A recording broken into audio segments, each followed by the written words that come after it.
વસ્તી ગણતરીની કામગીરી સામે વિરોધના સૂર વધુ ઉગ્ર બન્યા છે। યુનિવર્સિટીના પ્રોફેસરો પછી હવે એન્જિનિયરિંગ કોલેજોના પ્રોફેસરોએ પણ આ મુદ્દે નારાજગી વ્યક્ત કરી છે। પ્રોફેસરોએ જણાવ્યું છે કે જૂન મહિનાથી પરીક્ષાઓ અને એડમિશન પ્રક્રિયા શરૂ થવાની છે, ત્યારે વસ્તી ગણતરીનું કામ તેમના માટે અવ્યવહારુ છે। તેમણે કહ્યું છે કે આ કામ તેમના ડેઝિગ્નેશન લેવલનું નથી। પ્રોફેસરોએ આ મુદ્દે મુખ્યમંત્રીને પહેલેથી જ રજૂઆત કરી છે અને હવે અમદાવાદ મ્યુનિસિપલ કમિશનરને મળીને વિરોધ નોંધાવશે।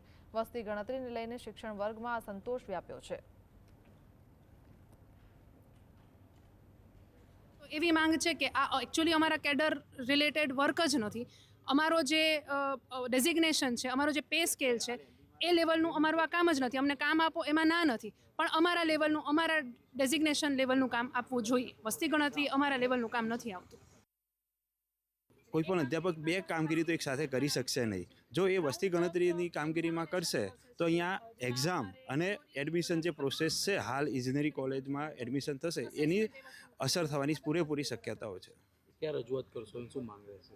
એટલે હાલ તો અમે અમારી કમિશનર માંડી સીએમઓ સુધી રજૂઆત કરી છે અને સોમવારે અમે આપણે એએમસીના કમિશનર પાણી સાહેબને રજૂઆત કરવા જવાના છીએ।